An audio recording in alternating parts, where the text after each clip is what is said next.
basically, if she scores, Arsenal win, as was the case again today. How good is she? How good was that result? Yeah, obviously great that Liv got on the score sheet again, and I thought we had a really good first half. Second half was obviously a lot more, I think, physical and kind of end to end, but we kind of rode out in the end. And put in a really good shift. The players that came on as well, and we're glad to get the 3 points. Steph Horton, Rach Corsie in the studio too. You're going to point out about that midfield tussle. Yeah, I felt... Hi, Kim. Congrats. I felt today, certainly in the first half, it seemed you were a lot more aggressive, a lot more physical than City were. Was that intentional? Was that something you'd spoke about before the game and an area you felt that you could dominate? Yeah, definitely. We obviously go through our main tactics and then we speak a lot about kind of little battles in all the areas on the pitch. And one of them today was obviously being aware of their real threat as midfielders. Viv and Hasegawa are so good on the ball, so we knew that we need to be tight to them and as physical as possible, and I think we did that really well, especially in the first half. Kimmy, it's Steph. Congratulations. Thanks, Steffi. Kimmy, I mean, me and Rach played with you as a number 10, and now your role's a little bit different for Arsenal. How have you found that in terms of that transition of playing that little bit of a deeper, but also your responsibility as a leader? Yeah, I've obviously played in different positions in midfield, the 6, the 8 and the 10, and obviously depending on the team you're playing in.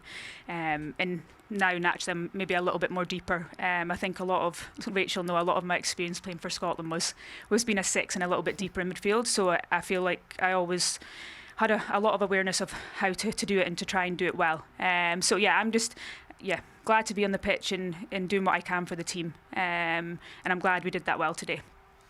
Do you think it maybe helped you? Obviously today there's big hype, big game. You obviously had a huge game last weekend as well. Lost the sound. I hear it.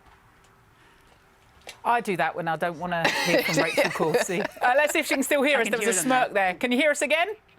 I can hear you again. There you go. Go on, Corsie. Right, we'll try again. I was just saying you obviously had a big game last weekend, big competition, played in the stadium, big support from the fans. Similar occasion this week. Does it help the team to play sort of these high pressure games back to back? Yeah, definitely. I think we've obviously had quite a big week in terms of fixtures when you look at Chelsea, obviously, and then the Champions Cup last week, and now going into Man City. We've put in some really great performances throughout the squad.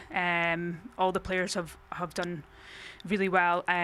We've risen to the occasion, and obviously a huge part of that is our fans. Being able to play here in North London, to have I think close to 40,000 again today, it's a pretty special atmosphere, and of course that adds some percentages to our performance. And again today, and we're just thankful for them and for them to keep coming and keep driving us on.